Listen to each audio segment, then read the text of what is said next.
By the time anyone noticed, Josephine Jenkins was missing. Every sign pointed the wrong way. Her coffee had gone cold. Her payment was untouched. Her phone was gone. And 20 minutes before the wedding, the seamstress carrying proof of a 2-year theft had vanished inside the Marchetti estate. Security assumed she had left. Lorenzo did not. He saw a fresh thread on the vestry hinge, a scuff across polished stone, and Joe's sewing shears where no guest should have been. He opened the locked supply closet himself and found her gagged, zip-tied, and barely able to move. Yet Joe's first words were not a plea. She twisted toward a hidden pocket and rasped, "Check the lining. There's a ledger. Isabella and your accountant have been skimming the trust for 2 years." Victor warned him. The ceremony began in 6 minutes. Lorenzo looked at the pages, then toward the altar, and made the choice that would destroy his wedding before his enemies destroyed his family. Good. Let it start.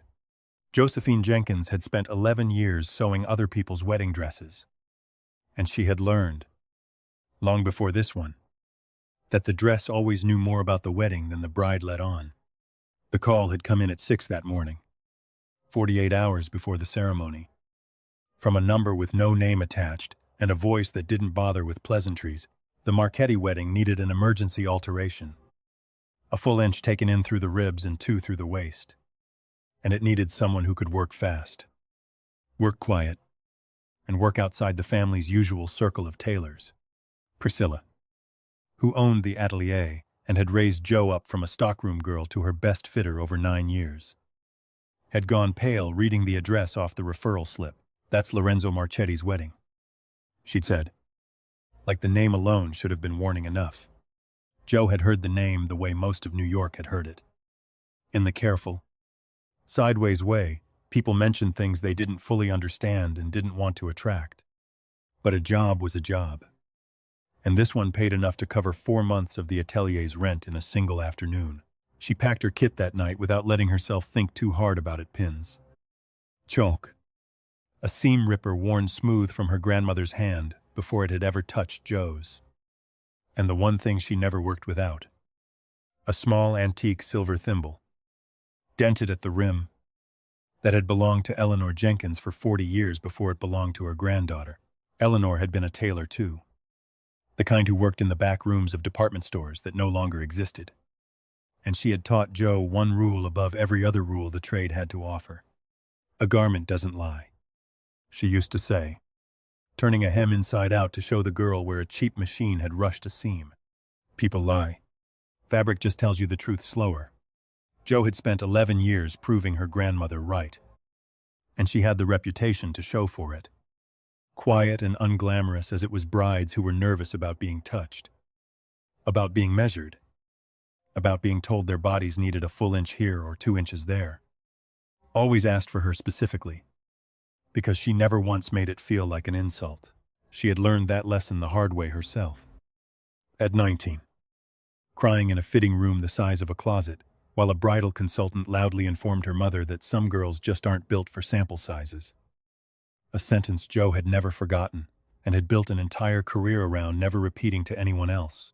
She had quit that job the following spring and spent 2 years learning the trade properly under Eleanor's patient, exacting hand instead, cutting her teeth on prom dresses and christening gowns before Priscilla finally took a chance on her. And by 26 she had become the fitter every difficult bride in the borough asked for by name. Not because she was the fastest or the cheapest, but because she had made a private, permanent rule out of that 19-year-old girl's humiliation. Nobody left her fitting room feeling smaller than they'd walked in. Priscilla had built the whole atelier's reputation on quiet reliability rather than flash. 3 narrow rooms above a shuttered print shop with good light and better hands. And she trusted Joe with the difficult jobs precisely because Joe never let a client's rudeness slow her needle down.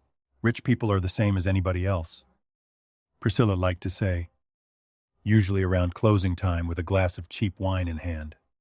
"They just get away with more of it before somebody finally tells them no." Joe had never quite worked up the nerve to be the one who told them no. Not directly. Not until a dress with somebody else's secret stitched into its lining gave her a reason big enough to finally try.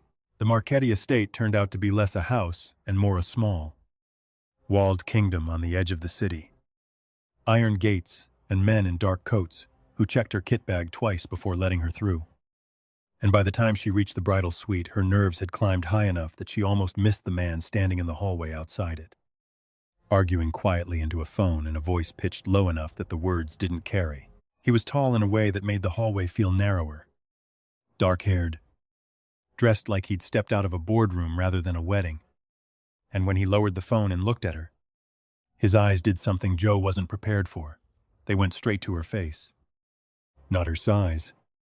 Not her kit bag. Not the clipboard. The security detail had made her sign twice already. "You're the seamstress," he said. And it wasn't a question so much as a fact he was relieved to have confirmed. "Josephine Jenkins," she said, offering a hand that he shook like he meant it. "People call me Joe. Lorenzo Marchetti," he said. Unnecessary as introductions went. But something in the way he said it, plain and a little tired, made her like him more than she'd expected to, like a man everyone in the city seemed frightened of. "I appreciate you coming out on short notice," he added. "My fiancée can be particular about who touches her things. I'd like it to go smoothly." Joe had heard that phrase, particular about who touches her things, applied to enough difficult brides over the years that it barely registered as a warning anymore. And she told him what she told every groom nervous about his bride's mood. "I'll be quick and I'll be careful. That's usually all anybody wants from me." He almost smiled at that. A small, surprised thing that didn't quite reach the rest of his face. And then a woman's voice called his name from inside the suite, sharp and impatient. And the moment folded itself away as fast as it had opened. The bride was younger than Joe had expected. Blonde and precise in a robe that probably cost more than the atelier's monthly lease. And she looked Joe over with the particular, sweeping assessment Joe had learned to recognize from 100 women just like her, the kind of look that cataloged a stranger's size before it bothered with a stranger's name. "You're the alteration girl," Isabella Sinclair said, in the tone of someone confirming a delivery. "I need this done today. Not tomorrow. I have a rehearsal dinner in 6 hours, and I refuse to stand up there looking like I gained weight for my own wedding. I'll have it done well before the dinner," Joe said, keeping her voice level, because she had learned a long time ago that flinching only fed women like this one, and set to work pinning the bodice, while Isabella talked over her head to a wedding planner about flowers, as though Joe were a piece of the furniture that happened to have hands. "Careful with the beading along the hip," Isabella added, not looking down. "It was hand-sewn in Milan, and I was told it cannot be replaced on short notice. So I'd rather not find out what happens to your fee if it comes loose."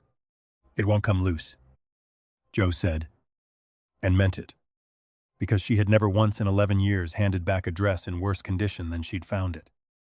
Whatever else she thought about the woman standing in it, that's what the last one said too, Isabella said, to the wedding planner rather than to Joe, as if the sentence had nothing to do with the person it was actually about.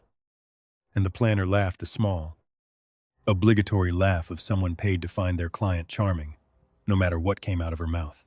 Joe kept her eyes on the pins and said nothing at all, because the woman standing in front of her had clearly never once had to make herself smaller to survive a room. And there was no version of this conversation where explaining that difference would do either of them any good. It was standing that close to the dress, hands moving along the boned bodice, that Joe first felt it a stiffness along the left side seam that had no business being there, a weight in the lining that didn't match the weight of the silk, a texture under her fingers that felt less like interfacing and more like paper folded many times over. She said nothing. 11 years of handling other people's secrets, sewn into other people's clothes, cash folded into hems for brides fleeing controlling families, love letters basted into linings by grooms too shy to hand them over directly. Once, memorably, a diamond the size of a fingernail hidden in a shoulder pad by a woman who didn't trust her own sister had taught Joe exactly one lesson about moments like this. You finish the fitting first, and you asked your questions later. Alone, with the door locked, she took her measurements. Marked hairpins, promised the dress back by 4 o'clock, and left the suite with her pulse ticking a half-beat faster than it should have been. The outline of something rectangular and hard-pressed against her memory, the way the seam had pressed against her fingertips. That night, alone in the atelier's back workroom, with every light off except the one over her table, Jo unpicked 6 inches of the bodice's left side seam with the same seam ripper her grandmother had given her, and a folded stack of paper slid free of the lining and into her palm. Warm from being sewn against a body, for who knew how many fittings before this one? It wasn't cash, and it wasn't a love letter. It was a ledger, hand-copied in small, careful pencil onto paper thin enough to fold flat inside a bodice seam. 4 pages of numbers and initials and dates going back nearly 2 years. Transfers that didn't match any business, Jo recognized. Routed through shell accounts with names like harmless flower shops and catering companies. Every single one of them skimmed from something called the Marchetti Family Trust. At the bottom of the 4th page, in the same careful pencil, 2 sets of initials repeated more than any other's I.S., which Jo didn't need long to connect to Isabella Sinclair, and M.C., which meant nothing to her yet, but clearly meant something to somebody. She sat with the pages spread across her cutting table until nearly 2 in the morning, turning her grandmother's rule over in her head like a stone she couldn't put down. A garment doesn't lie. People lie. Fabric just tells you the truth slower. The truth this particular garment was telling her was that somebody had been quietly draining a fortune out of a family for 2 years. Hidden in the seam of the dress that family's newest bride was about to wear down the aisle. And Jo had exactly 1 day left to decide what a plus-size seamstress from a 9-employee atelier was supposed to do with that information. She thought, first, about calling the police, and dismissed it inside a minute. A woman with no proof beyond 4 photograph pages, accusing a bride hours before her wedding. In a city where the groom's family apparently owned enough of the local precinct to make her disappear before the story even reached a desk sergeant, she thought about walking away entirely, mailing the pages back anonymously, letting the Marchettis sort out their own house, and dismissed that too, because she kept picturing Lorenzo Marchetti's face in the hallway, tired and plain and relieved that someone had simply confirmed her own name back to him. And something in her refused to hand a man like that over to a wife who was stealing from his family with a pencil and a sewing needle. So she did the only thing that felt like it belonged to her rather than to fear. She photographed all 4 pages on her phone, re-sewed the seam exactly as it had been, pressed the bodice until the alteration looked flawless, and decided she would put the photographs directly into Lorenzo Marchetti's hands herself, quietly, before the ceremony, and let him decide what came next. She called Dara, the atelier's other senior fitter and the closest thing Jo had to a best friend in the city. Mostly because she needed to say the plan out loud to someone before she trusted herself to actually go through with it. "Tell me again why this isn't a job for the police," Dara said, half asleep on the other end of the line.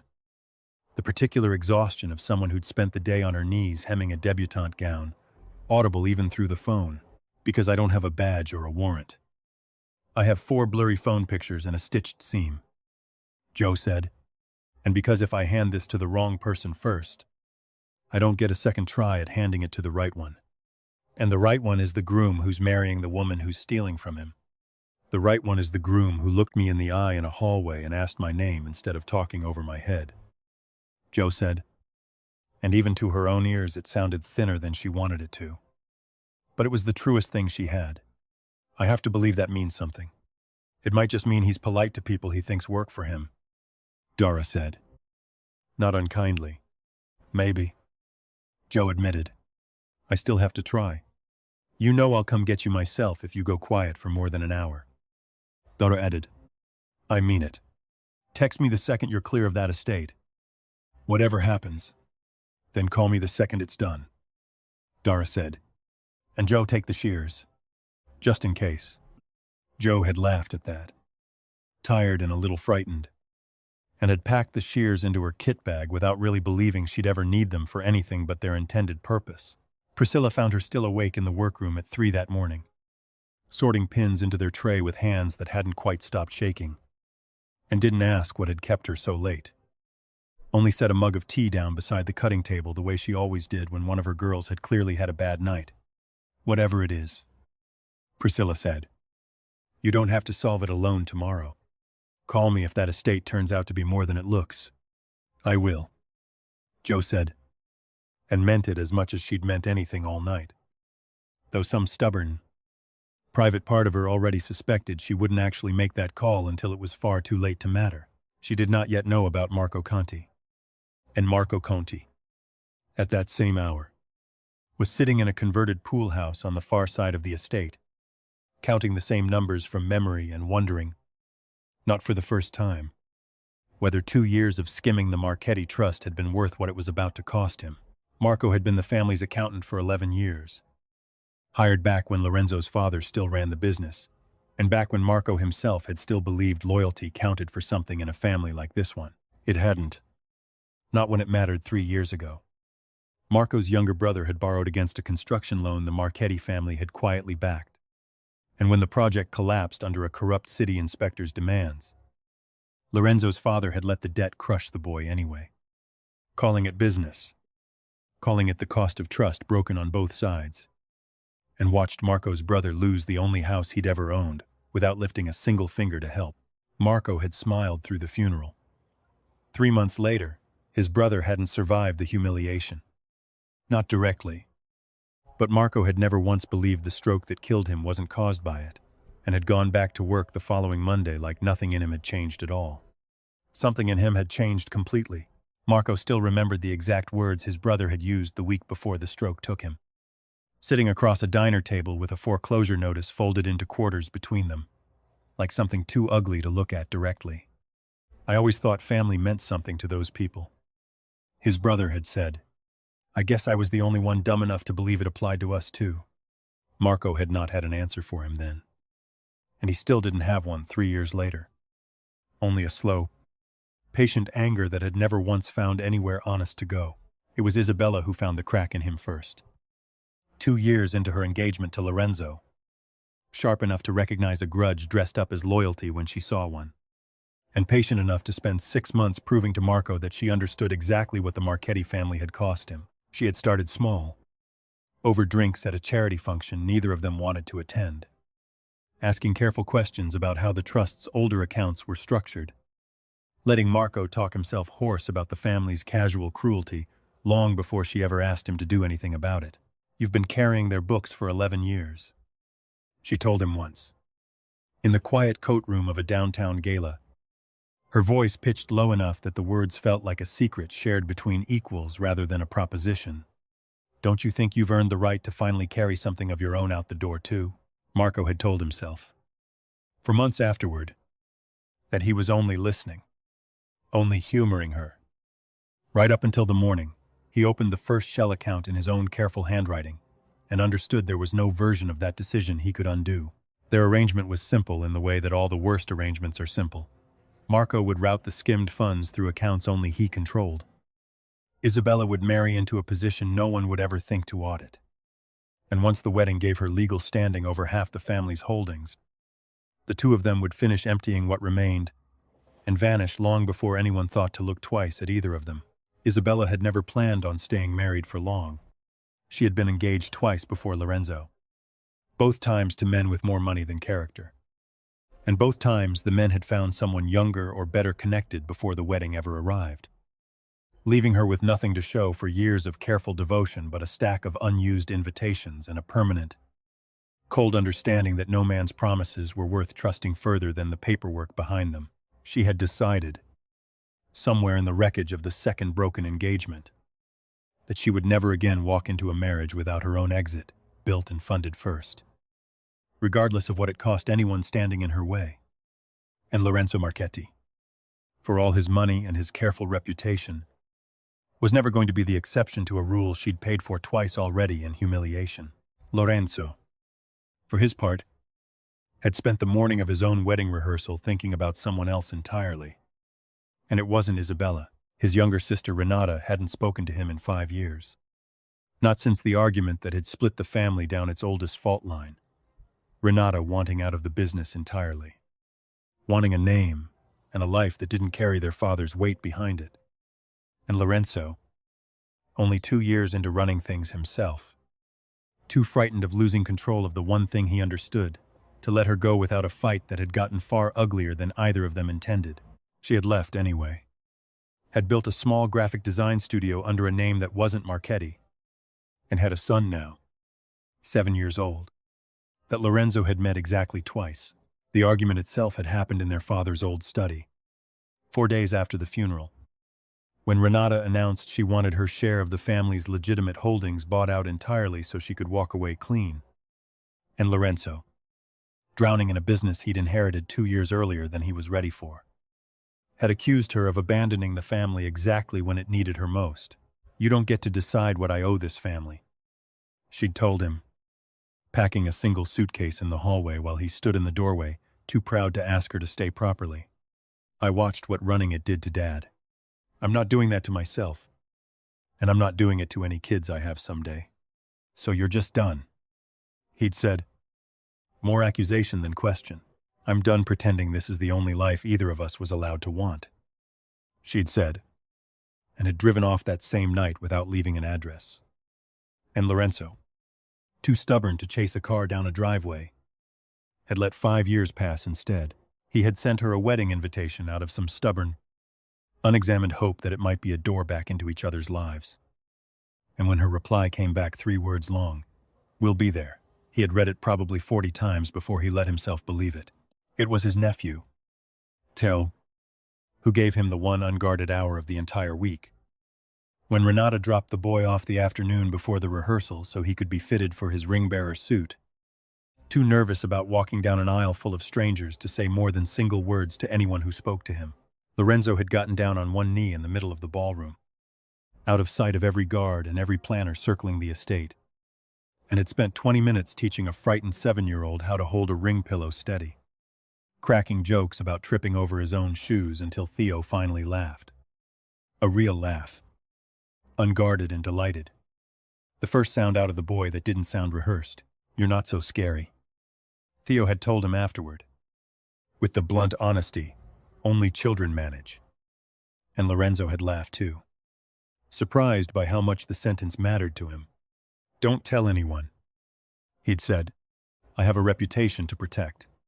It was the only hour of that entire week Lorenzo spent thinking about family instead of business, about the sister he hadn't fixed things with instead of the bride he was 2 days from marrying. And if he was honest with himself, in the handful of quiet moments he allowed himself that week, some old and stubborn part of him understood that he had proposed to Isabella Sinclair for reasons that had far more to do with timing and family pressure and loneliness than anything he would have called love if pressed on it directly. He hadn't let himself examine that thought very far. There wasn't time. And there wasn't, if he was being honest, much appetite for what he might find if he did. Joe returned to the estate the next morning with the finished dress boxed and the photographed ledger pages saved in 3 separate places. In her phone, in an email draft to herself, and printed on a folded sheet of paper tucked into her kit bag beside her grandmother's thimble, because 11 years in this trade had also taught her never to rely on a single copy of anything that mattered. She had 2 hours before the ceremony to find Lorenzo Marchetti alone, and she nearly ran out of both hours before she got the chance. Ferried from room to room by planners who needed the dress hung, steamed, guarded, and delivered on a schedule that left no space for a seamstress to pull the groom aside for a private word. It was Marco Conti who noticed her first, not Isabella. He had spent the morning circling the bridal wing under the excuse of checking floral invoices, watching for exactly the kind of nervous, watchful energy Joe was radiating without meaning to. And when he saw her hovering near the family study rather than the dressing rooms where a seamstress belonged, 20 minutes before the ceremony was due to begin, some old, careful instinct told him the dress hadn't kept its secret as well as they'd hoped. He found her in the vestry off the side chapel, a quiet stone room meant for the officiant to dress in private, and closed the door behind himself before she'd even registered he'd followed her. "You found something in that dress," he said. No preamble. Watching her face carefully enough that her flinch told him everything. Her words tried not to. "I don't know what you're talking about," Joe said, already calculating the distance to the door. The weight of the shears still clipped inside her kit bag. The fact that screaming in a stone room during a wedding ceremony would draw exactly the wrong kind of attention at exactly the wrong moment. "You do," Marco said, and something in his voice had gone flat and practiced. A man who had clearly decided some time ago what he would do if this exact moment ever arrived. "I need the pages. And your phone." "I'm the alteration girl," Joe said, throwing his own dismissal back at him, buying herself another half-step toward the door. "What would I even understand about a family trust? You unpicked 6 inches of that seam and sewed it back, so clean the bride never noticed," Marco said. "Don't insult either of us by pretending you didn't read what was inside it." He was not. It turned out. As careful as he believed himself to be, he reached for her kit bag first instead of her. An accountant's instinct to secure evidence over securing a person. And it cost him the 2 seconds Joe needed to close her hand around the shears and put the stone wall at her back instead of an open room. "Don't," she said, low and even, holding the shears the way her grandmother had once shown her to hold them against a bolt of fabric that fought back. Not as a weapon exactly, but as a promise that she wouldn't go down without leaving a mark on whoever tried to make her. It wasn't enough. Marco was frightened in a way that made him fast. A man with 2 years of careful crime finally collapsing in front of him. And he closed the distance before she could bring the shears fully around. Twisting her wrist hard enough that pain lit white up her arm, and the shears clattered against the stone floor. And by the time she'd stopped seeing spots, he had her hands zip-tied behind her back with a cable from his own jacket pocket. Her phone already in his fist. A strip of cloth pulled tight enough over her mouth to keep any sound from carrying past the vestry's thick door. She landed a knee into his side hard enough to make him grunt before he shoved her into the supply closet at the room's rear. And the small, petty victory of that single solid hit was the only thing she had to hold on to in the dark. Along with the one thing he hadn't found, the folded paper copy of the ledger, still tucked flat inside the lining of her own jacket pocket. Because 11 years of hiding things in seams had taught her exactly where a man in a hurry wouldn't think to check. Marco locked the closet, pocketed her phone, and went to find Isabella with 4 minutes left before the ceremony began. Already rehearsing, in his own head, the version of the story where none of this had ever needed to happen at all. "It's Hamlet," he told her, low, in the narrow corridor behind the vestibule where her attendants weren't yet listening. "She's locked up. I have her phone." "Handled how?" Isabella said. Not a question. Already reading something in his face he hadn't managed to smooth over yet. "She'll stay quiet until we're both long gone," Marco said, which wasn't quite an answer, and Isabella's eyes narrowed at the gap in it. "You didn't hurt her." "I did what needed doing," Marco said, and something in the flatness of it made Isabella glance once, briefly, toward the closed vestry door down the hall, before her wedding planner called her name, and the moment closed over itself like water. "After," Isabella said, low and final. "We finish this after." She walked back toward the altar a moment later, with her spine straight and her face perfectly composed. The same practiced calm that had carried her through 2 broken engagements and 2 years of careful theft. And if anyone in that hallway had looked closely enough, they might have noticed her hands were not quite steady where they gripped her bouquet. Lorenzo noticed the torn stitch before he noticed anything else was wrong. Which was, later, the detail that made him understand exactly what kind of woman he had let walk out of his hallway 2 days earlier without asking a single useful question. He'd gone looking for the seamstress himself, 20 minutes before the ceremony, meaning to thank her properly for turning the dress around so fast and so well, and had found instead an empty dressing room, a half-drunk coffee gone cold, and Isabella's maid of honor complaining that the alterations woman had simply vanished without collecting her final payment. A detail that struck him as strange enough to be worth 10 more minutes than he had to spare.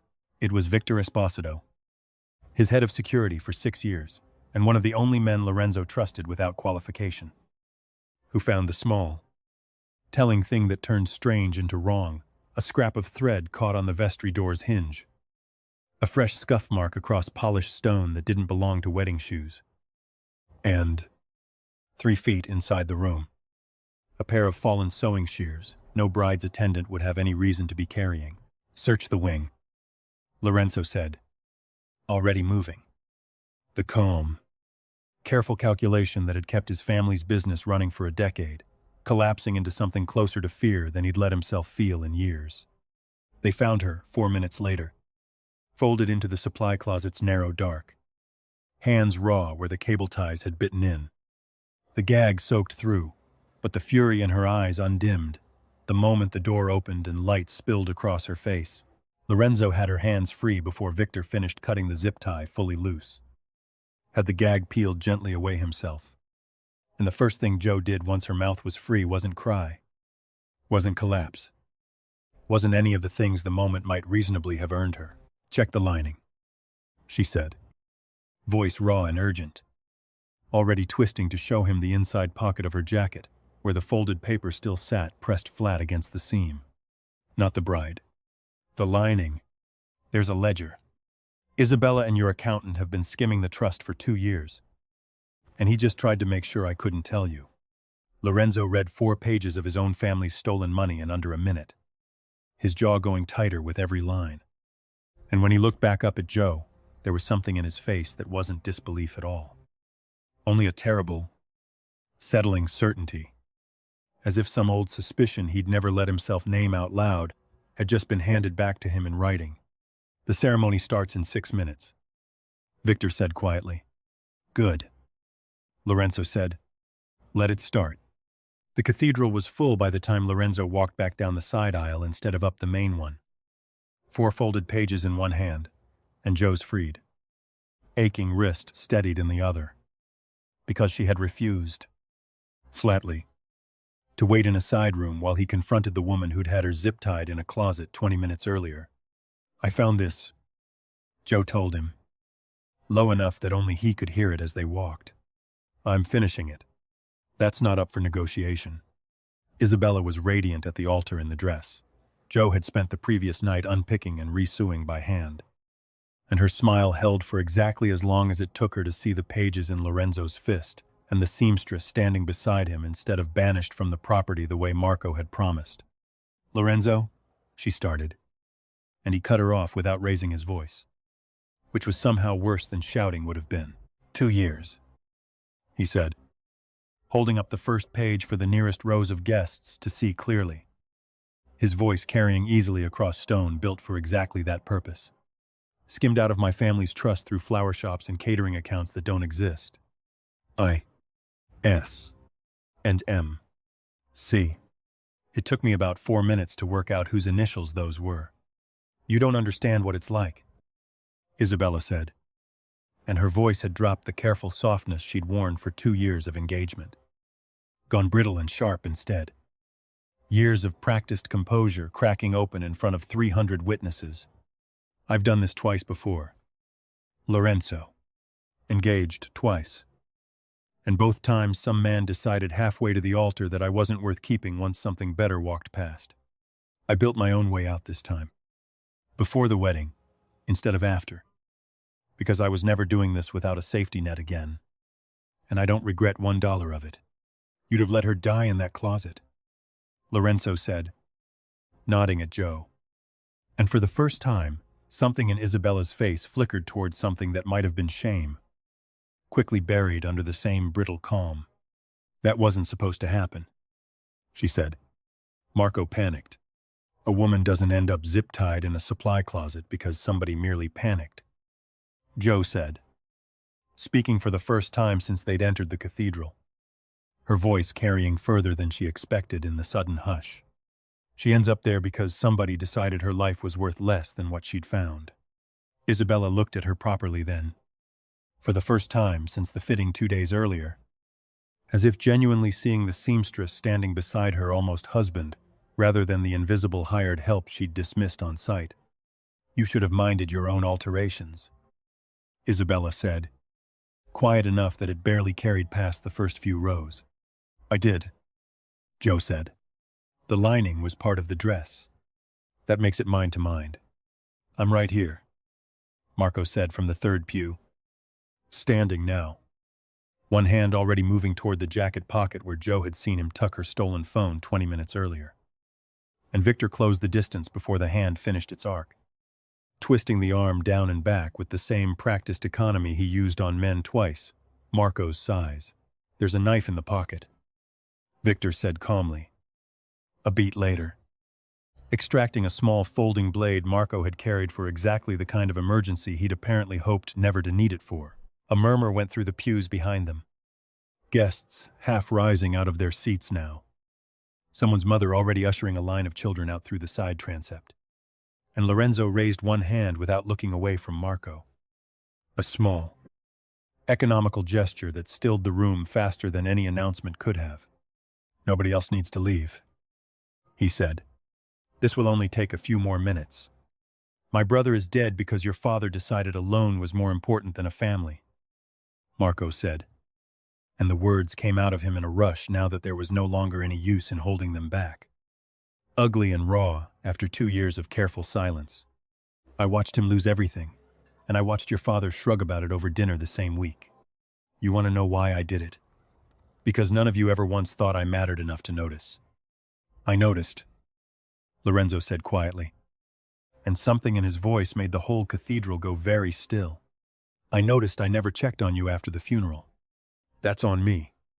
It doesn't make what you did to her," he nodded again at Joe, whose wrist was still faintly bruised where the cable had bitten in anything other than what it was.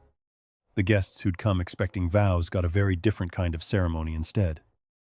And by the time Victor's men had Isabella and Marco both secured, and the local detective, the family kept on quiet, retainer had been called in to formally document 4 pages of evidence that would take considerably longer than an afternoon to unravel. Most of the wedding party had quietly begun leaving through the side doors. The way people do when they sense a story isn't theirs to watch any further. An elderly aunt of Lorenzo's, seated in the second row. He was overheard telling her neighbor that she'd always thought that girl's smile looked rehearsed. And a cousin near the back had already started a group text before the detective finished his first sentence. The particular family gossip machine that no amount of money or fear had ever fully managed to silence. Isabella did not cry, and did not beg, and stood with the same composed stillness she'd worn through the entire engagement, while Victor's men walked her out past 300 people who, until 11 minutes earlier, had been prepared to call her family. Renata hadn't left. She was standing near the back with Theo's small hand in hers. And when Lorenzo finally looked up and found her still there, still watching, something in his chest loosened for the first time all week. "You came," he said, crossing the aisle toward her instead of toward anyone else in the emptying cathedral. "I said we would," Renata said, and there was something careful in her voice, too. 5 years of distance, not undone by one strange afternoon, but a door standing open where there hadn't been one in a long time. "Looks like I picked an interesting week to finally show up. Stay for dinner," Lorenzo said. "Both of you. No business talk. I mean it this time." Theo tugged his mother's sleeve. "Is he still marrying the mean lady?" "No," Renata said, biting back something that might have been a laugh at the worst possible moment. "I don't think he is. Buddy." It was nearly 2 hours later, long after the detective had finished his initial statements, and the cathedral had emptied down to a handful of family and staff, that Lorenzo found Joe again, sitting on the low stone steps outside the side chapel with an ice pack Victor had produced from somewhere pressed against her wrist. Her kit bag still slung over one shoulder like she hadn't quite let herself believe the day was over. "You could have handed those pages to security and walked away this morning," he said, sitting down beside her without asking, close enough that their shoulders nearly touched. "Instead, you tried to bring them to me directly. I didn't think anyone else would believe it fast enough," Joe said, "and I didn't think it was right to let you find out standing at an altar with no warning at all. I found out standing at an altar anyway," he said, and there was something wry in it now. Exhaustion starting to loosen into something closer to relief. "That part wasn't the plan," she admitted. "Marco moved the timeline up on me." Lorenzo looked down at her hands, turning the small silver thimble she still wore automatically on one finger, worn smooth at the rim from 4 decades of careful, Patient work passed down through two women who'd never once needed anyone's permission to notice what everyone else missed. "My sister came back today," he said. "I don't think that happens without everything else falling apart first. Funny how that works." "Fabric doesn't lie," Jo said, half to herself, turning the thimble once around her finger. "People lie. It just tells you the truth slower than you'd like." "Your grandmother's?" he asked, nodding at it. "Both the thimble and the rule," she said. "She'd have liked today. Honestly, she always said the ugliest secrets end up hiding in the prettiest dresses." Lorenzo laughed, quiet and real. The first unguarded sound she'd heard out of him since the hallway 2 days earlier. And for a moment neither of them said anything else at all. The ruined wedding and the two people responsible for it, being led out through a side entrance somewhere behind them. Already turning into a story instead of a crisis. "I owe you considerably more than a final payment," he said eventually. "You can start by letting me finish the invoice," she said. And this time he laughed harder. And it didn't sound careful at all. "I mean it," he said. Once the laugh had faded, "You could have walked away with those photographs and let my own family sort out its own mess. You didn't have to be the one standing in that closet." "I didn't do it for a reward," Jo said. "I did it because somebody needed to. And I happened to be the one who noticed first. That's most of the reason people end up doing anything worth doing," he said. And there was something almost rueful in it. Like he was thinking of his sister. Or of Theo. Or of 11 years of an accountant nobody had thought to check on. Noticing first. And then not being able to walk away from it. "My grandmother would have called that a character flaw," Jo said. "She also never once managed to walk away from anything either. So I suppose it runs in families that aren't even related to each other." Lorenzo looked at her for a long moment. The kind of look she hadn't been on the receiving end of in a fitting room in 11 years. One that didn't measure or catalog anything about her at all. "I'd like to see you again," he said. "Not for an alteration. I don't usually date my clients," Jo said, though she was already smiling. "Former client," he said. "As of about 2 hours ago. I believe the wedding's officially been called off." "In that case," Jo said, "I suppose I could make an exception." 3 months later, the Marchetti Family Trust had a new set of auditors. None of them named Conti. And a small item on its quarterly ledger that hadn't existed before a standing arts grant funding a bridal atelier's expansion into a proper storefront on the east side of the city, with Priscilla as majority owner and Josephine Jenkins as head designer. A title that still felt strange in Jo's mouth every time she said it out loud. Renata brought Theo by the new shop twice a month. On the pretense of measuring the boy for a cousin's confirmation suit, he didn't actually need altered. And Lorenzo found reasons of his own to appear roughly as often. Always with some minor excuse about fabric orders or security concerns that fooled absolutely no one. Least of all Priscilla, who had started keeping a second pot of coffee on hand purely for his visits. Dara had taken to calling it the world's least subtle courtship, usually loudly enough for Lorenzo to hear it from the fitting room. And Jo had given up pretending to be embarrassed by it somewhere around the 6th unnecessary visit. Marco Conti's trial had taken most of those 3 months to resolve. A plea arrangement that traded a shorter sentence for full cooperation, naming every account Isabella had helped him hide.